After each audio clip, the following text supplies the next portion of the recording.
All right, so yesterday I told you all that I'm not concerned about Final Fantasy's short-term future because I'm sure PlayStation paid Square Enix a lot of money for the exclusivity of both Final Fantasy 16 and the first two parts of the remake trilogy. I'm sure that Sony made the initial development worth the investment for Square Enix.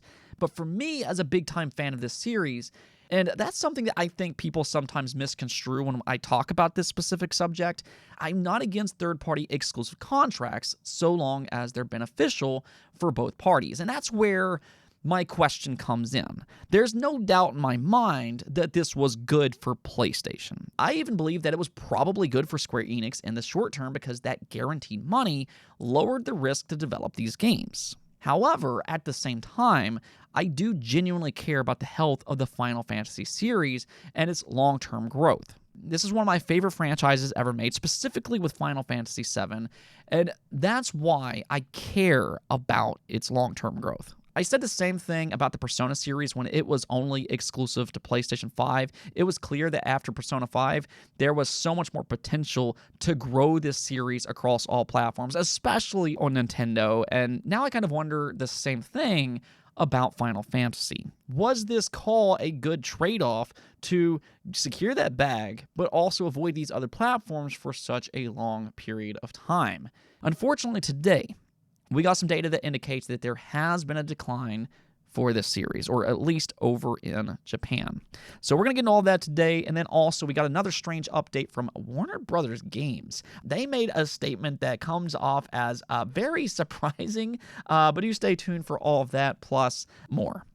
Let's go and get right into this Final Fantasy situation, though, because Famitsu revealed the Japanese charts today, and the good news here is that Final Fantasy VII Rebirth was the best-selling game for the week, ending on March 3rd. So this is only 4 days of total sales, and it ended up selling 262,000 copies, which sounds pretty good on paper. In fact, it's actually the second best launch for the PlayStation 5 in Japan.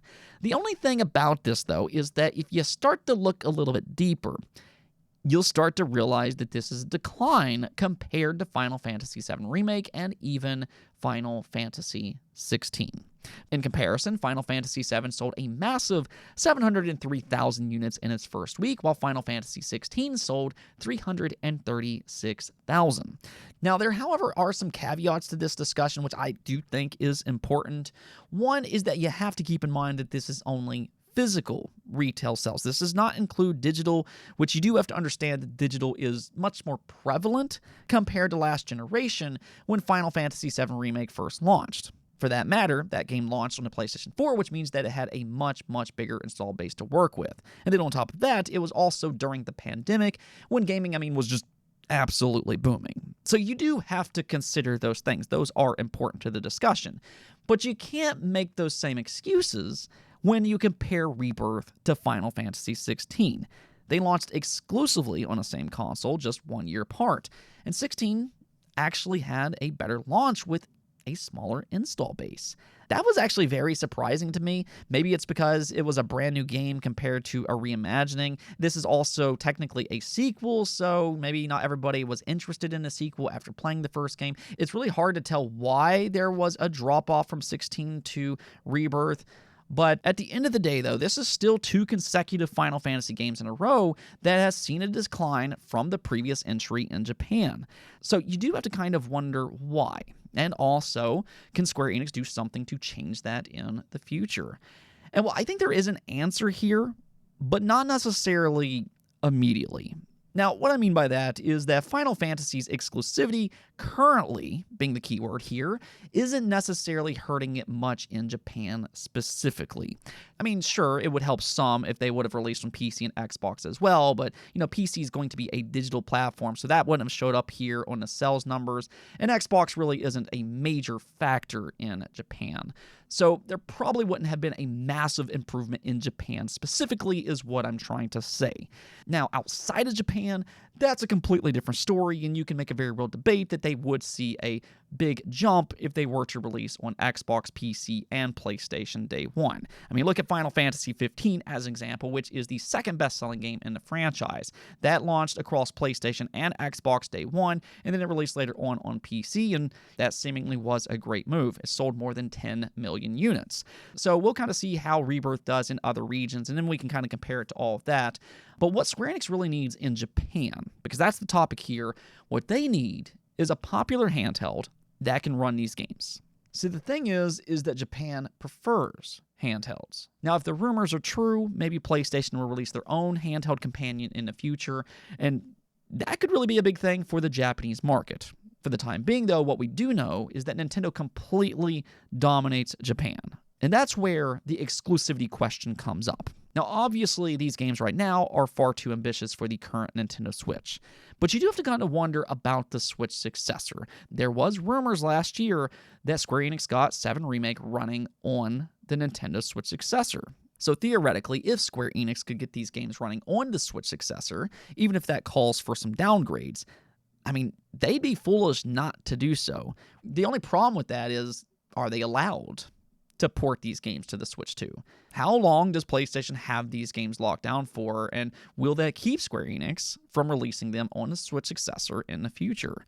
Again, if you look at Final Fantasy 15, it sold very well worldwide as a multi-platform game. That's a great example on why PC and Xbox are important. But I also want to look at Nintendo as well, because they're just so dominant in Japan, and this is a series that historically has been successful in Japan. Putting these games on Nintendo could really just open this franchise up that much more, specifically in the Japanese market. I said a very similar thing about Persona in the past. If they were to release that on Nintendo, they would probably have a lot of success over in Japan, because that's a game that they very much like, and it would be on the most dominant platform in that region. But again, I'm sure Sony gave them a lot of money to keep it as a PlayStation exclusive, and that guaranteed money, of course, is nice. I'm sure it helped out with development. We've seen these AAA games and how expensive they are to make, so we can't forget about any of that. Maybe this game wouldn't even be possible if it wasn't for PlayStation lowering the risk of these games. I mean, we have no idea, but after seeing a decline from 15 to 7 Remake to then 16 and now Final Fantasy 7 Rebirth as well, I mean, we're just seeing this constant decline. And the big difference between 15 and all these other games is that one was multi-platform while the others are not. So, I don't know. Let me know what you all think about this entire situation. Do you think it's a mistake for them to lock these games down for as long as they are? I mean, I think it would be different if this was like a 6-month timed exclusive, a year maybe, but it does kind of seem like Sony locked these games down on consoles for a significant amount of time. So let me know your thoughts on this entire topic. Do you think that was a smart move, just grabbing that guaranteed money, help out with the development, and just move on? Or do you think they should try to focus more on the long-term future and grow these games on a multitude of platforms, being Xbox, PC, and hopefully Nintendo in the future as well? And we'll see if it's capable on the Switch successor, because we currently don't know. But I feel like that would be a move, if possible, that could significantly help this franchise, especially over in Japan. Okay, moving on, let's go and talk about Warner Brothers games and their future with single-player AAA games versus live service titles. Within the last year, they've released both Hogwarts Legacy, which was very successful, and Suicide Squad: Kill the Justice League, which was a complete flop. Now, Hogwarts Legacy sold 22 million copies as an open-world single-player game. It was one of the most successful games last year, while Suicide Squad already seems to be on its last legs shortly after its launch. So you would think that would convince WB to double down on single-player projects, but, well, apparently, instead, let's take a look at what their gaming boss had to say. So you can see here that he said, "We're doubling down on games as an area where we think there is a lot more growth opportunity that we can tap into with the intellectual property that we have and some of the capabilities we have on the studio, where we're uniquely positioned as both a publisher and a developer of games. Rather than just launching a one-and-done console game, how do we develop a game around, for example, a Hogwarts Legacy or Harry Potter that is a live service where people can live and work and build and play in that world in an ongoing basis?" Yeah. So it is crazy to think That was their takeaway from Hogwarts Legacy. Again, one of the most successful games of this generation. Apparently to them, though, it's just a one-and-done game. And that's not good enough for them, despite it selling 22 million copies. Instead, what they're doing here is that they're looking at its success and they're saying, hey, we don't have to make a bunch of these one-off games. Sure, 22 million copies, that's a lot, but what we want to do here is that we want just one single title and just release content for it for years and years to come. I mean, surely that's a great plan, looking at all these other live service games that are having a ton of success, but no, that's right. That's not actually true. You would think that Suicide Squad would have taught them the risk of live service games. It's not necessarily easy to jump into, but apparently not. Now, to be fair, Suicide Squad has other issues besides it being a live service title, but even still, the live service market is very tough to get into, and that's why I always call it the mythical cash cow syndrome. All of these different companies, they salivate over that Fortnite money. They all want a piece of the pie. They just want to make one game, be done with it, get a constant influx of money, and just let it go on infinitely. But in reality, that's easier said than done. There's a lot more failures when it comes to live service games than there are success stories. I mean, I guess he's probably not completely wrong, though. Just considering the popularity of Harry Potter, it would probably be difficult to completely fail after Hogwarts Legacy. But as a fan, it's just wild hearing what these AAA publishers want to do. Like, we're trying to tell you what we want. That's why we paid for Hogwarts Legacy. That's why we didn't pay for Suicide Squad. And it's just kind of like they're oblivious to the situation. Instead, a lot of these companies, they're just putting all this other stuff that we don't want into the games. They end up failing, and then they kind of wonder why. I don't know. I guess for the time being, though, it does sound like WB is preparing Hogwarts Legacy 2 as a full-blown live service title. Now, we also got an update for the studio that works on Helldivers 2. Obviously, this game has been a massive success. Well-deserved, by the way. It's a very, very fun game. Big congrats to them and PlayStation for being the publisher.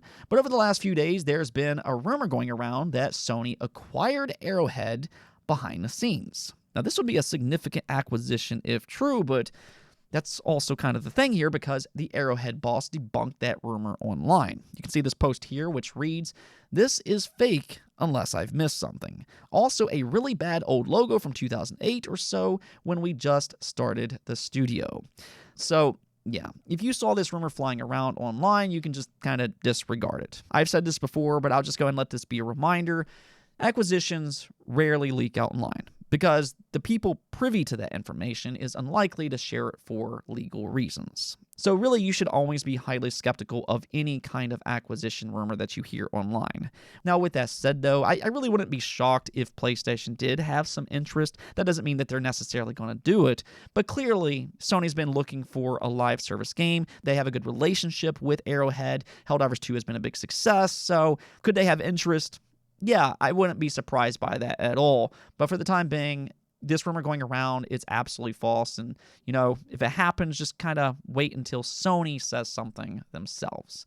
Either way, though, I'm sure Sony is absolutely thrilled with the success that they're having with Helldivers 2.